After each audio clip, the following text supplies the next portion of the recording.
Hi everybody, it's Jack and Noah Rule. Today we're going to be reviewing the Nicole Kidman miniseries, 9 Perfect Strangers 2, and we're going to, as the title says, do's and don'ts for style, interior design, and psychedelics. So I guarantee we're your only source that covers both psychedelics and style. In addition to being a well-known interior designer, I, for 6 years, was an apprentice to a shaman in Peru. This is going back 10 years. And I haven't done any chemical psychedelics like LSD, but we did do ayahuasca and San Pedro. I haven't for 10 years. I don't feel a calling to go back. So if you're watching the show or you're thinking about doing this, listen to what I have to say. So let's get into the show. Noah, what did you think of the show? Well, it's a very good show. Is ayahuasca mushrooms? No, ayahuasca is the vine, and they boil it, and they make it into what they call a tea. They strain it, and just like they do a tea on the show, but they use mushrooms. And I promise it's the most disgusting thing you've ever had in your life. But that is part of the test to see if you're ready. You have to go to Peru. You have to take a week or two off work. You have to drink this disgusting stuff. So a lot of people drop out along the way. But yeah. On the show, they're cutting up mushrooms and boiling them and putting them in tea and all sorts of things. And I guess similarly, it tastes horrible. Yeah, and the show was fantastic. I mean, Nicole Kidman, who doesn't love Nicole Kidman? Christine Baranski was amazing. Those two were the stealers of the show. And if you saw season 1, it's very different because the setting is in the Alps, in this beautiful chateau, castle, hunting lodge that, for the purposes of the show, is turned into a hotel spa. And it's fantastic. This is our kind of thing. We don't like gritty shows. This is glamorous, rich white people, estates, with castles. With issues. Rich white people with issues. The setting, it very much remind me of The Shining, the opening, because you see this road and you just see the chateau from far away, and then you see an up close of the chateau. It's very dramatic, and the way they have it lit. And one scene, they look right down over the front door, and there's flames. It's very powerful. There's also a lot of imagery, symbolism about transition.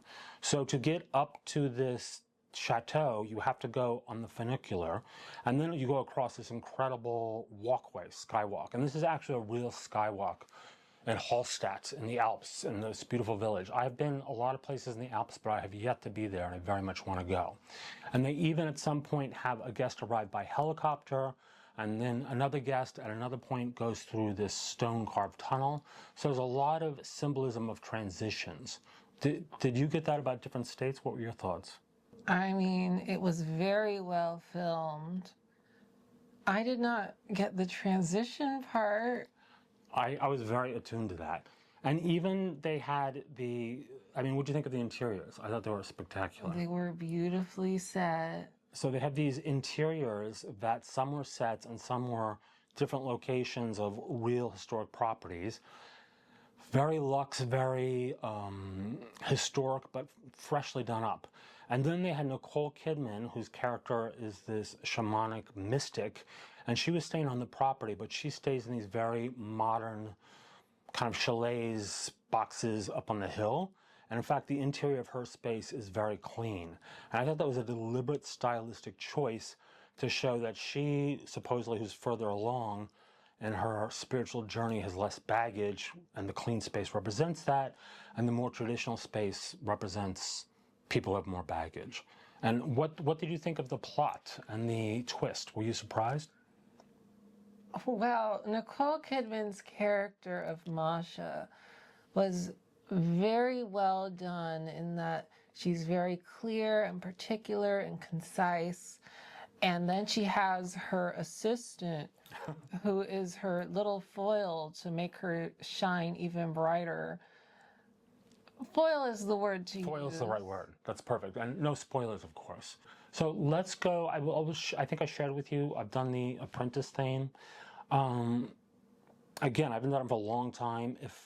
It was very helpful to me at the time. I may never do it again. I may. I have no idea. I don't feel a calling right now. So if you're going to explore something like this, there's some important do's and don'ts. And you definitely, definitely want to be with serious, grounded people. I mean, this, and it's for dramatic effect, but they portray her as a lunatic. Don't you think so? I don't think so. They made it very clear that she is on the edge of this wonderful new age drug distribution system. But, you know, the line between lunacy and genius is presented very clearly. But I think they play with it because a lot of characters do think she's crazy. And then there are times when maybe we think the audience, even though we have more faith in her. I thought it was a very interesting thing. So do's and don'ts. Don't. Shamanism 101. Don't have an open bar.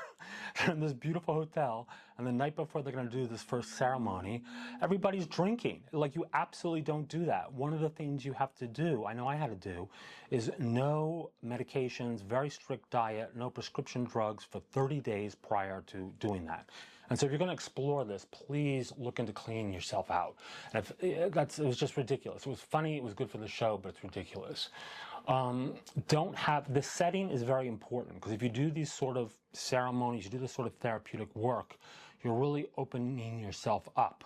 So have an appropriate setting, something that feels safe, that's contained. Do not have it in a taxidermy museum, which they did. What did you think of that scene? Well, they went crazy. Yeah, it was great for drama, it was great for visuals, but yeah, don't do hallucinogens in a taxidermy museum. Psychedelics 102. Don't have people wandering in and out. The people who facilitate this should again have a very contained space. And again, it was dramatic, and she was supposed to be a little bit crazy, but people were wandering in and out, and they got lost, and absolutely that should not happen in real life. And then whoever's facilitating this should not be interacting in an inappropriate way with participants. And without any plot spoilers, just don't have sex with the participants if you're facilitating this. Don't have sex. Yes, period. I mean, it's supposed to be a very sacred thing. So what they did do right, which I love, they had an amazing setting. So they have this fictional town that I said Hallstatt is the stand-in. That's at the base of, and they have to go up and down the funicular to get there. And it's beautiful. It's very idyllic. And so do that, a fantastic setting. Years ago, when I was in Peru, we were in Paracas, which is this beautiful place where the desert meets the ocean. And we were at the Hotel Paracas, which is a spectacular setting. And in fact, they have this long dock that goes out into the ocean. And when this was San Pedro at the time, which is from the San Pedro cactus, the active ingredient is mescaline, and it's very spiritual, very powerful. So it felt you go to the end of this dock, and all these birds were there in the mist. It was very much like the movie, very beautiful. But again, it was controlled. It wasn't all over the place. And which I never did, but was a great touch, do have fabulous couture outfits. I mean, I thought the clothes were great. So, Christina Baranski walks in this fabulous outfit and just owns the room. Nicole Kidman is greeting everybody, and she has this off-the-shoulder thing. And then before the big climactic scene, she takes a moment. We see her right before, and then she re-enters the room. She's changed to this great black couture outfit. And, awesome. So, I recommend the show. I would also say, if you do something like this and they address this in the first episode, they say to one of the characters, the facilitator, the foil, says to the Annie Murphy character, is it Annie Murphy? Annie Murphy character, don't have any preconceived ideas. So come with an open mind, open heart. And it's serious stuff. So that's it. Any final words on the show? So the bald character had lived lots of life, and he's feeling like, wow, I've discovered my feelings again. I haven't felt this in years. And you don't need to spend thousands of dollars on a retreat just to feel your feelings. Go feel your feelings. They're free. And be honest with yourself. That's Spirituality 101. Live in truth. Come see us soon. Jack and Noah rule. Bye. Bye-bye.